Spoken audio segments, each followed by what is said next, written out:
Today we are speaking to Jonathan Murray. Jonathan developed a system, an app and a program called GoodHuman. We have lots of questions for Jonathan and I hope you enjoyed our newest installment of Hellow Media. What, if so, were the obstacles that you faced with the NDIS and NDIA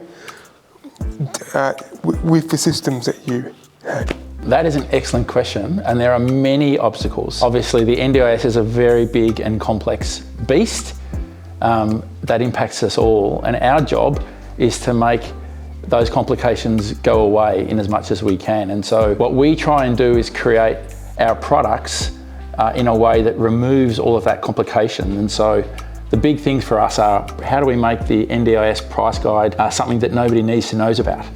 So prices are really simple and that compliance is really simple. So all of the work that organisations like yours and others around the country have got to do to stay compliant with respect to the services they're delivering, that's what we try and resolve every day with our software. And so that's not a simple thing, and that's what we work hard to do. How did your organisation face the challenges that were the obstacles that were being set by the NDIS and NDIA? Excellent question. And so what we had to do was design our processes internally around the realities that is the NDIA. And that means that when they change prices, which is like right now, and they release a pricing review, we've got some amazing people who can interpret all of those changes and make sure that our software supports whatever the outcomes are. So we have to really design the way that we work as an organisation around the problem that we're trying to solve, which is we sit in between the NDIA and the rest of the universe. And so we spend a lot of time thinking about how we can set ourselves up to respond really easily. Now, if you could invite anyone to have dinner with you, who would it be and why? I'd probably say Nelson Mandela. And the reason I would choose him is because I would like to know how he stayed so warm-hearted and kind and optimistic about the world that he felt could exist after he went through such incredible suffering and had to face so much hate. He's an inspirational person and I'd love to understand how he managed to do that. It's an extraordinary thing. And in 3 words, what advice or tips could you give to someone that wants to create their own software device or app? The 3 pieces of advice that I would give them, the number 1 would be, whatever they're making, make sure they care about it a lot, because it's a very hard thing to do. The second piece of advice I'd give them is make sure they're not alone, because you need a group of incredible people to help you on the way with lots of different skills and interests as well. And the third thing is be prepared for it to take a long time, because really incredible things take time to work through. You're almost never going to know when you start what the thing that you're making is actually going to be. You'll have a sort of an idea, but you'll mostly discover it on the journey. And so they're the 3 things that I'd recommend. Did you have any help developing your app? I had so much help. Right from the very first moment, actually, when I started working on this, before I even drew the first schema for the experience, I rang some people that I know well and trust that are very talented, engineers and designers. They said, that sounds like a great idea, I'll come and help you. Now we have an amazing team of lots of people who help every day to make this experience, that are very, very talented people and extraordinarily passionate about what we're doing. So I've also got business partners and customers and families.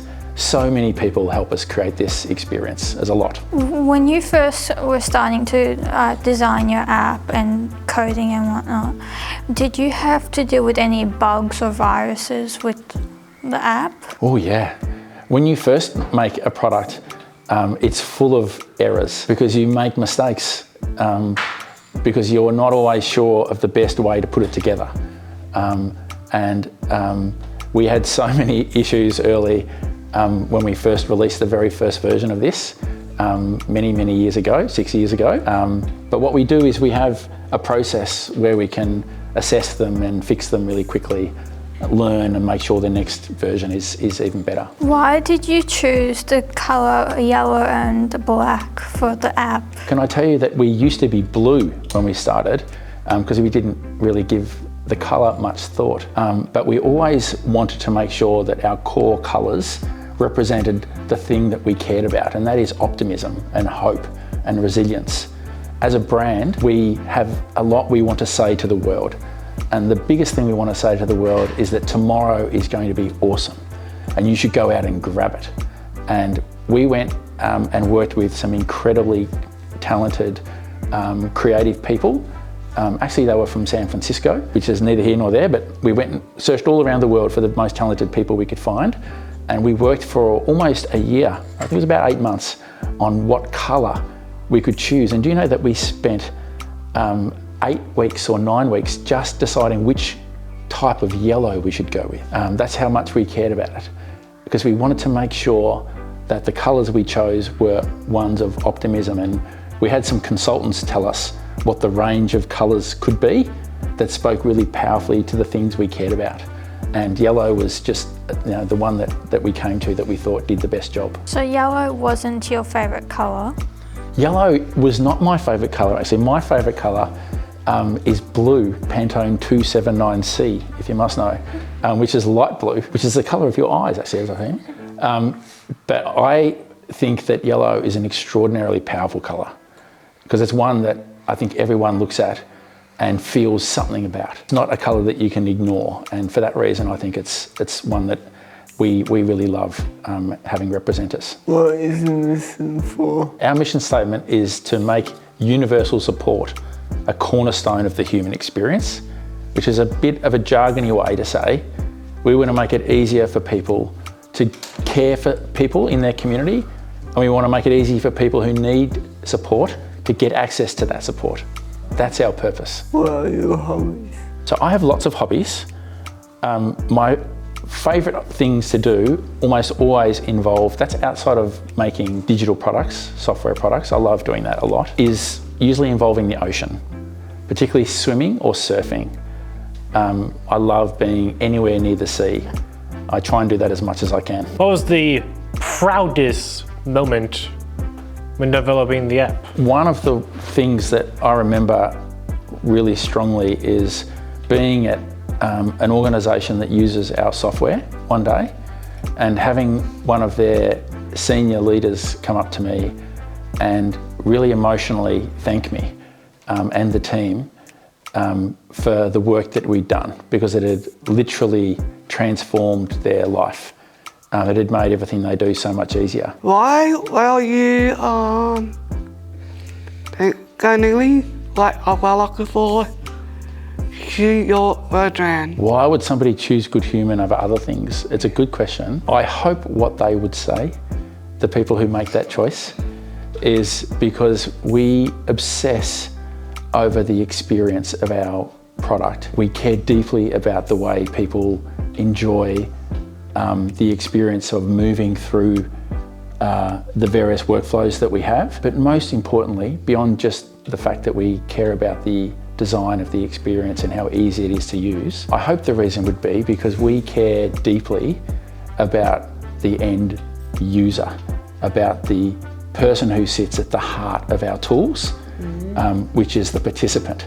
The reason we're all here, all of us, doing the work that we're doing is so that human beings can live life more powerfully. And when we create our experiences, everything we think about centres on that absolute thing. I don't know what motivates everybody else when they're making their tools, but what I hear is that that's not the thing for everybody. So I hope what people say is that we care a lot about the thing that matters most, and we create great products around it. Why did you decide to choose the NDIS? Yeah. Good question. The reason was, there were several reasons why we went with the NDIS as a start point. our motivation was to make it easier for people to access and deliver great support. We looked at the aged care sector very carefully initially, before we actually created anything, and we looked at the disability sector. And it was a tough decision, but actually I have a lot of personal connection to the disability space. My mum was a support worker for 40 years, or more than 40 years, and my brother has a disability. My sister-in-law has a disability. And so it was something that I knew about and I cared about, and it had impacted me personally. That was one thing. The other thing was the NDIS GoodHuman started in 2018, and the NDIS was at that point, and perhaps still is, a work in progress. And it impacts the lives of hundreds of thousands of people, millions of people, when you think about families and communities. I felt really strongly that we could be a part of the solution, that we could really impact the way that the NDIS affected people's lives. And so they're the kind of principal reasons why we chose to go in the direction we have. What impact did you and your family? Well, it's interesting because my mum spent her entire life looking after one person. Her best friend, who got relapsing remitting MS when she was a kid, and my mum gave up her career to care for her and did that for 40 years. When you live with somebody who dedicates their whole life to the well-being of somebody else, you come to appreciate how important those people are to the world. When I thought about what tool I could make that could have an impact, I thought my job is to make it easier for more people like my mum to have a bigger impact. And so having that personal connection makes a big difference. What does that mean, if you don't mind explaining? What I mean by impact is that everybody, all of us, whatever our abilities are, needs help and support at some point, in different fashions, in different ways. Hopefully, when that moment arrives, it's really easy for all of us to access the support that we want, right? It should be simple, this process. Now, frustratingly and perhaps sadly, in spite of our best efforts, it's not always simple. It's actually quite hard. And what I saw my mum, the impact I saw her have, is that she made it simple for her great mate, Marianne, to have help whenever she needed it. I just wish everyone could have that outcome. Everybody needs my mum in their lives, a version of it. And so the tools that we make help make that a reality for people. How many names GoodHuman got from? The name GoodHuman came very slowly. It took us a while to get that name. We spent many months trying to come up with a name that we cared about, and it ended up coming in a meeting that we had in a little office in Carlton with about 12 people. And we did a workshop with names on the board, and we wrote all of these names on the board that we thought were interesting. And we spent about 3 hours working out which one we wanted to choose. And guess what? Nobody could agree on any of them. We had some names on the board, and I remember looking at one name on the bottom left-hand side of the board and another one on the top right-hand side of the board. And I just put them together in my head. And I said, without even thinking about it, to the room, what about GoodHuman? And everyone in the room stopped, and a lady who was sitting to my right started to cry. And I thought, 2 times? that's a bad name, that one. Yeah. I should take that back. Yeah. And she turned around to me and she said, no, I'm not crying because it's bad. I'm crying because it's right. And so we went with the name GoodHuman from that day. What are your favourite Disney movies? Favourite Disney movies? Yes. Oh, there are so many. I know. Well, I have to choose my number one favourite movie. I just watched the other night with my kids, which is Star Wars. Okay. I think they're a Disney franchise now. But I have to mention a few others because my kids, if they see this, will not forgive me. The second one would be Nimona, Yes. which is my daughter's favourite. Okay. And the third would be any of the Marvel franchises. Oh, that's cool. So Thor or any of those guys. Oh, that's cool. They're probably my faves. What's your favourite Disney? My favourite Disney movies are like Goodfellas, Superheroes. Oh, nice That's one. my favourite too. Mine, I love those as well. They're really good choices. How long did your app make to Take to make. take to make? Excellent question. It's still being made, funnily enough. You're never quite finished. but we started making it in 2018, early 2018, and it's now 2025. So That's a long time. 7 years, isn't it? Almost 7 years anyway. It's a long, long time, and we've not finished. We're still making it, and we'll be making it forever, I hope. Do you think it'll be used for iPad or computer? Absolutely. So you can use GoodHuman now on any device you wish, whether it's the phone, your computer, an iPad. I'm not sure I've tried it on a television just yet, but maybe you can give that a go sometime. And is it available Australia-wide as well? GoodHuman is available Australia-wide, and excitingly, we've just introduced GoodHuman to America, to the west coast of America in Sacramento and Los Angeles specifically. So we're just entering into that part of the world, but we're available anywhere in Australia. Jono, with the ever-changing world of the NDIS, how important is it to stay relevant and up to date, and how does GoodHuman do that? It's very, very important, first of all, to be across the landscape that surrounds the NDIS. At the end of the day, the NDIS is just an instrument that's designed by governments to enable communities and individuals to be productive and to have purpose. On one level, we're staying up to date on what the big picture thinking is for the sector 10, 20, 30 years out, and trying to get a sense of where that's going. At a more micro level, it's about staying curious all the time. And so when you're making products like GoodHuman, you're naturally a curious person. And so you're always thinking about, how do I take technology and have that within the framework of the NDIS really impact individuals powerfully and organisations, so that you've got to have a way of doing that. And when you developed the app, you talked about thinking 5, 10, 15, 20 years down the track. So does that include like your vision for the app? So you're like, okay, so you talked earlier about having lots of bugs. So how do we squash those bugs? Where do we want it to go? Do you have those meetings as soon as it starts? All the time. So one of the things that you do when you're working with groups of people making a product, it's a bit like making a film where you've got a director and a cinematographer and an artist and a costume. You've got all of these individual people that have unique skills, and they bring those skills up to the party when we're making these things. And what you do as a team is you're talking every day about your vision, your dream, what you think the future should look like, and you're trying to work out together, how do we get there? And the one thing I found that's really important that we do a lot is we always bring things back to first principles and make sure that we're swinging for the fences. And that means being ambitious. How does that collaboration work? Obviously it works well in movies, but app design, that'd be very different. How does that work? Well, actually, we're lucky because we work in an era where software has become ubiquitous. And what that means is that there's a lot of tools available to us that help us to collaborate.